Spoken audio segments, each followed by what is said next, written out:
সবাইকে স্বাগতম জানাচ্ছি আমার চ্যানেলের নতুন আরও একটা ভিডিওতে। দর্শক, আমার ইয়ামাহা এফজেডএস ভার্সন 3 এই গাড়িটা অলরেডি আমি 25,000 কিলোমিটার চালিয়ে ফেলেছি এবং এই 25,000 কিলোমিটার চালানোর পরে আমাকে গাড়ির পিছনে অনেকগুলো টাকা বিনিয়োগ করতে হবে পার্টসের জন্য, যেটা আসলে গাড়ি কেনার সময় ওইভাবে আমি কল্পনা করি নাই। তো আপনারা যখন একটা গাড়ি কিনবেন তখন অবশ্যই এটা মাথায় রাখবেন, আপনাদের গাড়ির বয়স যখন 20,000 বা 25,000 প্লাস হবে, মানে 25,000 কিলোমিটারের বেশি হবে, তখন আপনার অনেকগুলো টাকা গাড়ির মেনটেন্যান্সের পিছনে চলে যাবে। একটা গাড়ি কেনা আর ছোটোখাটো একটা সংসার চালানো সমান কথা। মানে এই গাড়ি কি পরিমাণ টাকা আপনার নষ্ট করে সেটা আপনি প্রথমে নতুন গাড়ি কেনার পরে কখনোই টের পাবেন না। যখন 20-25,000 30,000 কিলোমিটার আপনার গাড়িটার বয়স হবে তখন আপনি টের পাবেন কত ধানে কত চাল, মানে এই গাড়ি আপনার কি পরিমাণ টাকা নিয়ে যাবে পকেট থেকে। তো আমি এই গাড়িটা অলরেডি 25,000 চালিয়েছি এবং এই গাড়িটা 25,000 চালানোর পরে আপনাদেরকে এই জিনিসটাই আমি দেখাচ্ছি যে আমার এখন কি কি চেঞ্জ করা লাগবে। যেমন গত পরশুদিন 25,000 চালানোর পরে আমার গাড়ির যে ব্যাটারি রয়েছে সেই ব্যাটারি শেষ হয়ে গেছে।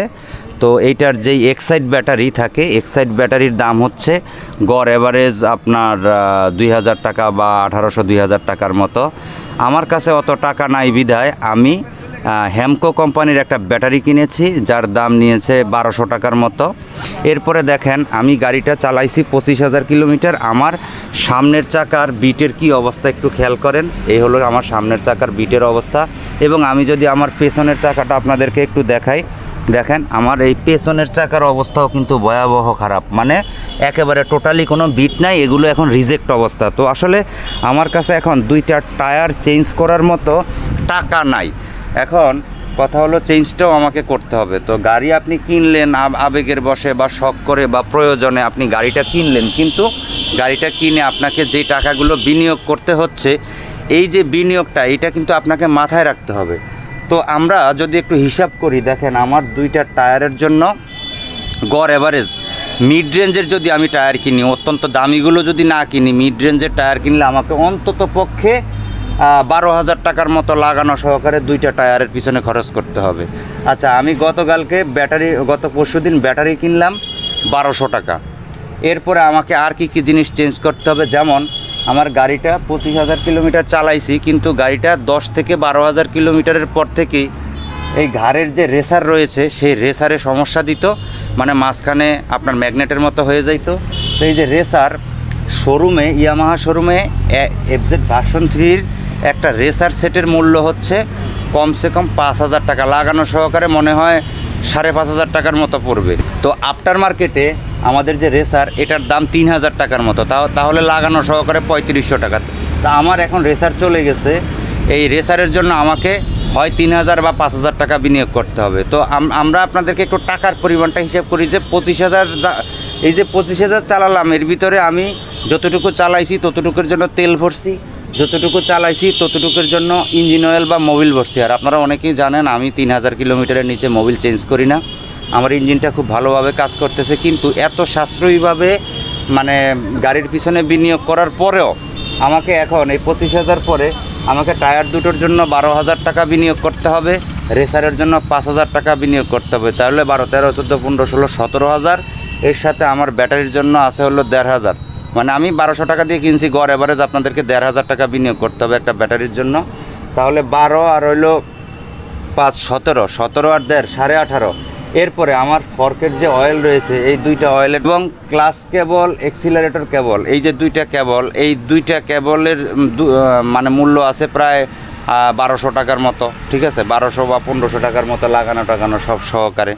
তার মানে কি আমাকে এখন এই 25,000 চালানোর পরে আরও একটা জিনিস ভুলে গেছি, সেটা হলো আমাদের যে মাস্টার সিলিন্ডার রয়েছে, মাস্টার সিলিন্ডারের যে অয়েল সেটিও আমাকে কিন্তু চেঞ্জ, অলরেডি আমি 10,000 কিলোমিটারে একবার চেঞ্জ করেছি, ফর্কের অয়েলও চেঞ্জ করেছি, মাস্টার সিলিন্ডারের অয়েলও চেঞ্জ করেছি, কিন্তু এখন যেহেতু 25,000, গত 15,000 আর পরিবর্তন করি নাই। তার মানে এখন এই টায়ারের সাথে একই সাথে আমাকে মাস্টার সিলিন্ডারের অয়েল এবং ফর্কের অয়েলও আমাকে চেঞ্জ করতে হবে। তার মানে আমার উপরে এখন কত বড় একটা ধাক্কা, মনে করেন 25,000 টাকার মতো একটা ধাক্কা।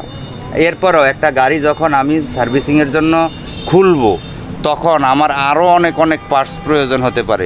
এছাড়াও আমার যেমন পেছনের যে চাকা রয়েছে, পেছনের চাকার যে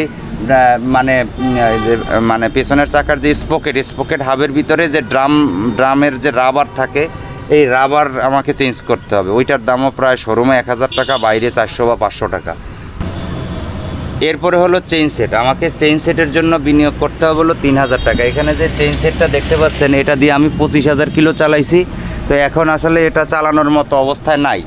তো এই সামনের টায়ার, পেছনের টায়ার, ফর্কের অয়েল, ক্লাচ কেবল, এক্সিলারেটর কেবল, তারপরে হলো আপনার যেটাকে বলা হয় মাস্টার সিলিন্ডারের অয়েল, তারপরে ড্রাম রাবার, তারপরে আপনার চেইনের স্পকেট সেট, এগুলো সব সহকারে কমসে কম 25,000 টাকা খরচ হবে এই গাড়ির পিছনে।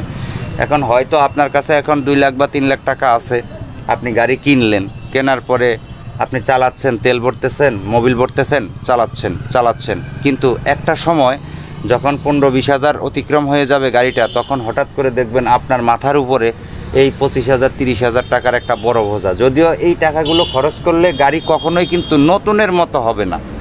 আপনি একটা গাড়ি ব্যবহার করার পরে যখন এটার ভিতরে আপনি নতুন পার্টস আবার লাগাবেন, কখনোই সেই গাড়ি নতুনের মতো স্মুথনেস পাবেন না, পুরানি থেকে যাবে। কিন্তু কি বর্তমানে যেই মানে খারাপ অবস্থা, তার থেকে একটু ভালো হবে, এইটুকুই হলো ডিফারেন্স। তো সবাইকে আমি বলবো, যারা অনেকে দেখা যায় 20,000-এর ভিতরে 10,000 বা 15,000 চালায় গাড়ি বিক্রি করেন, তাদের লসটা বেশি হইলেও আমার মনে হয় 15-20 হাজারের পরে একটা গাড়ির আর কোনো টেম্পার থাকে না বা মেয়াদ থাকে না। মানে এখনকার যে গাড়িগুলো, সেটা যতই ফ্রেশ হোক, 20,000 চালানো যে গাড়িটা, সেই গাড়িটার অর্ধেক জীবন নাই, এটাই আপনাকে মানতে হবে। হ্যাঁ, তো আপনারা যারা গাড়ি কিনবেন, তারা অবশ্যই ভবিষ্যতের কথা মাথায় রেখে গাড়ি কিনবেন। মানে যারা দীর্ঘদিন একটা গাড়ি থেকে সার্ভিস চান, তারা ভবিষ্যতের কথা মাথায় রেখে যে কোনো গাড়ি কেনার প্ল্যান করবেন। তো আশা করি আপনাদেরকে আমি বোঝাতে পেরেছি। গাড়ি কেনা সহজ, কিন্তু গাড়ি মেনটেনেন্স করাটা অনেক কঠিন, বিশেষ করে টাকার কথা চিন্তা করলে। তো ভিডিওটি দেখার জন্য অনেক অনেক ধন্যবাদ। ভিডিওটি ভালো লাগলে অবশ্যই শেয়ার করবেন। ধন্যবাদ সবাইকে।